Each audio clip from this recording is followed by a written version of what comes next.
ہے ایک لا الہ الا اللہ محمد الرسول اللہ، لیکن اس میں جملے دو ہیں، جملے دو ہیں۔ پہلا جملہ کیا ہے؟ لا الہ الا اللہ، اور دوسرا جملہ کیا ہے؟ محمد الرسول اللہ۔ پہلے جملے میں بھی 12 حرف ہیں، دوسرے جملے میں بھی 12 حرف ہیں۔ پہلے میں اللہ کی توحید ہے، دوسرے میں ہمارے کریم آقا کی رسالت ہے۔ پہلے جملے میں دیکھیں نقطہ کوئی نہیں، دوسرے جملے میں دیکھیں نقطہ کوئی نہیں۔ اگر پہلے جملے میں غور سے دیکھیں تو اللہ نے اپنا ذاتی نام اللہ لکھا۔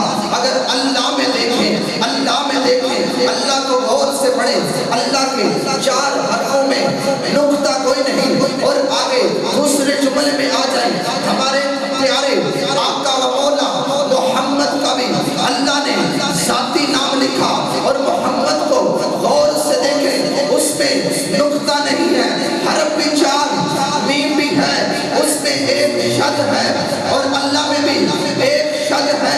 ارے جس مالک نے اپنے پیارے حبیب کو ایک نقطے اور ایک حرف سے جدا نہیں کیا، اس کی شان کا عالم کیا ہوگا۔ اگر آپ میرے ساتھ ڈاکٹر علامہ محمد اقبال کا لکھا ہوا کلام یہ پڑھیں گے انشاءاللہ مزہ آ جائے گا۔ کون کون اس بنت کو پکانا چاہتا ہے؟ کون کون کہتا ہے کہ جب میں مروں میری زبان پر کلمہ طیبہ ہو تو نے ہاتھ اٹھا کے لا الہ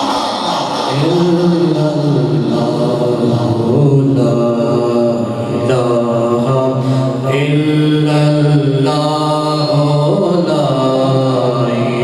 اٹھائیے گا دونوں ہاتھ۔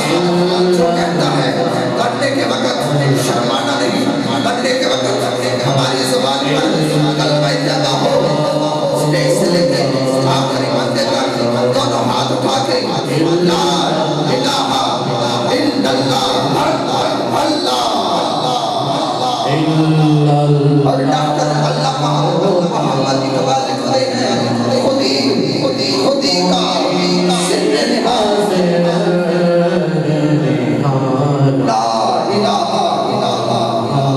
الا اللہ، خودی کا سر نہاد اللہ۔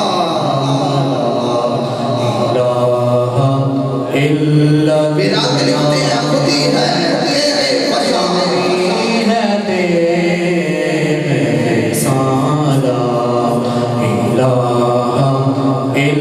آخری جملہ پڑھ رہا ہوں، میں پان کی طرف سفر کر رہا ہوں۔